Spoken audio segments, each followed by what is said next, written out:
And that is the other nice thing about my job is that, everywhere needs this. So I don't have to stay where I'm at now in Michigan. I can, if I want to be in another state and I see a good opportunity. Your experience is work, accumulating to a point there. where it allows you to have more choice over where you're situated, especially as you build your training and qualifications. And so that's also just a natural consequence of working in a field for a while. And just doing any managerial, job also allows you to be a general manager in any other field you want to. So, the experience compounds on itself over time and opens up your flexibility. But you know what they say, it's like your first home isn't your forever home, right? Or maybe it is, if you really like where you're at, but it doesn't have to be, which is, a freeing thing to realize. So, but as far as the training goes in music, well, not music, specifically, in music sales, like higher end stuff, there are big things going on where we deal with our own form of installs where we have like an integrations team that we can get, send out to help people with a job. And that's obviously a lot of extra money because there's overhead to, put these people up in hotels, pay for the installation costs and the labor as well as the gear, right? And the integrations team is all like partially diagnosing what's going on the ground, and then working directly with the sales engineer, who's like the Sweetwater point of contact, right? And then depending on if you're working with a high-end console, some of these live consoles go up to 30, 50K, 100K plus just for the console, right? So that's not including all the other costs I just mentioned, not to mention the cabling that runs through, which depending on what you're working with can be another about 1 or 2K just for the cabling right there or more. And then also the stage boxes down the road, that's another, many, many Ks. And also, every individual component and piece. And if we're doing any work to help renovate the space, that's another huge. So these projects can get up to $1 million plus to, for like a big like church renovation or for a studio build or something like that. We're installing a whole bunch of custom acoustic treatment for the space, right?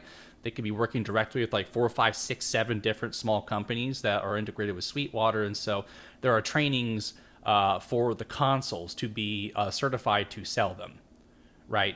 So I had to do trainings, like general trainings for live sound consoles and for recording studio consoles, which are 2 separate tests, and then an integrations test. And I also had to do individual tests for each brand and model of console. So, and then there's like, I was gonna say, if you worked for like one company and you were like certified with them, does another company look at that as like a plus where they like let you in easier, or is it like from the ground up everywhere? Yeah, and you have to retake the tests because you might learn about the Allen Heath D-Live ecosystem, and then 16 months later you finally get a deal where one might come up. And last time I checked, if I learned about a console or if I learned about a concept and had to execute it at a critical overhead level 16 months later, I'm probably going to need a refresher, right? Yeah, I need a little brush up, right? Yeah, I'm not going to remember the details of how to program the EQ on that D-Live 16 months later, right? So you're not expected to product train, but at the same time, you're expected to be able to build out the system correctly because they're they tend to be pretty modular at a high level. So you get a lot of detail about their very specific needs, lock them in the Sweetwater ecosystem, make sure they're going to commit to us, take care of them, and build out. You're probably going to be writing a different set of SKUs for stage boxes and for the mixer. And for the peripherals for every single client who ever buys a D-Live. So it's very specialized like that. And so the training process will accrue for stuff like that. But, if you're selling someone a $600 keyboard, you don't need, specialized training for that, right? You just need to know your way around the keyboard market and know what's good for them and why. And I can usually steer someone toward the right keyboard in about 5 minutes. So... Right. And it definitely behooves you as a sales guy to know the ins and out of these components, to know how they fit together, what kind of things they can and can't do to be able to build the right product line. Because it's like if someone's trying to sell you a car and they can't tell you the horsepower on the car that you're buying, you going to buy it for that guy? Yeah, all of a sudden a flag goes up. You're like, wait a minute. Does this guy know anything about this car? What else? Like, I'm about going up Schitt's Creek without a paddle right now. I don't like it. So... Right.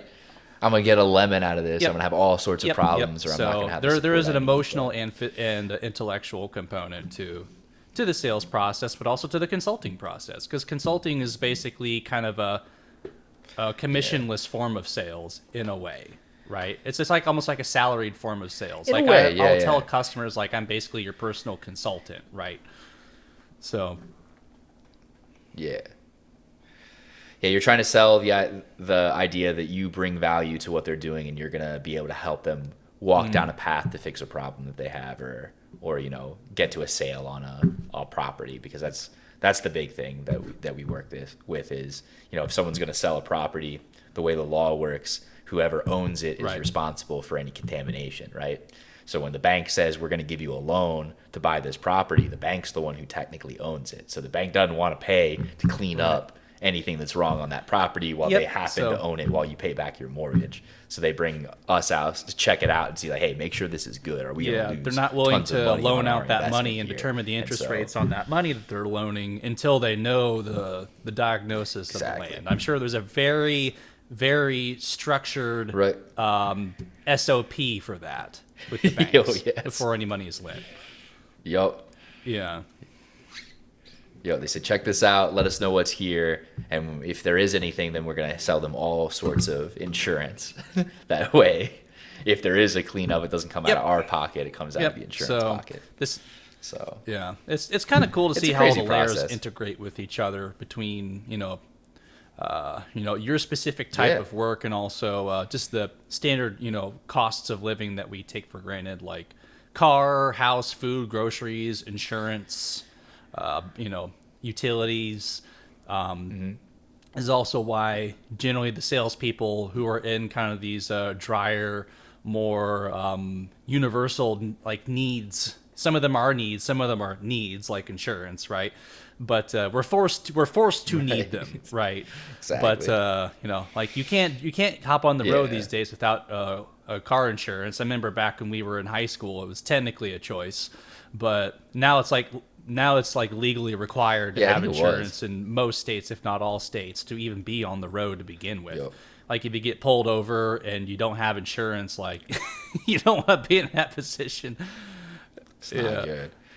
It's not good. You're going to have a very upset police officer outside your window. You may or may not have a court date of some sort. So, yeah.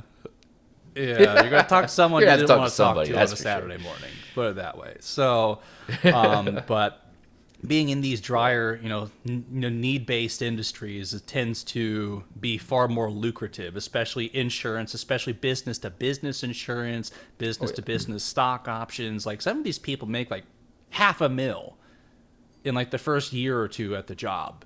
Oh yeah. And they're just facilitating regular business, right? They're just the middleman in the process that connects person A to service B. And at the same time, as you get to these bigger deals, even in music, like it's very rare that someone's going to spend over $5,000 on stuff and not talk to a person extensively before doing it, right? And especially for these consoles I was talking about, like. No, you're never going to see a batch client order for an Avid S4 console or S6 console, okay? No one's going to drop 100 bands on a console on the website. It's never going to happen. They're going to want to talk to someone who it just trickles through one day. Can keep up perfectly fine with someone who's been in the industry doing this stuff for 25 years on the ground, who can talk directly to them about their options and knows like 3 or 4 or 5 specialists to connect them with to answer their tweakiest questions on the individual console. Like we have like monitors, we have individual studio monitors reps, we have the specific like brand reps for like individual brands for the consoles that people can talk to. So like we have a whole we come prepared. So, and that's the type of stuff that moves those big deals. So there's always that human element that's needed. And, it's not just someone sitting in a chair happening to take 20% of the money that goes across for the company, right? It's the click. Yeah. Oh, hey, this was nice today. Yeah. I worked real hard, got all this stuff through because I clicked on my screen. Yeah, it's never that easy, right? That's the dream. And 1 in a million it happens where the stars align. You get someone working at a university that's just replacing the equipment they've used for, however many years. And they're just like, all right, this is a low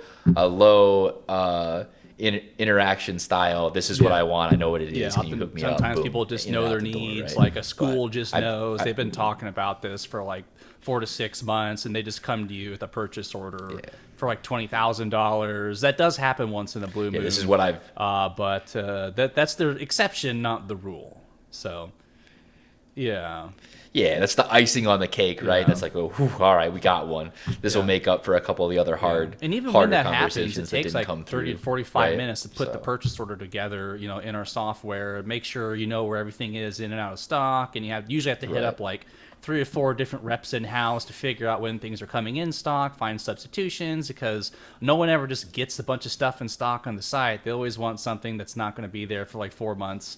So, you know what I mean? So. And then why isn't it here? I need this today. Well, Mr. Customer, it did say on the site that there's an extended ETA on this item here. So, yeah.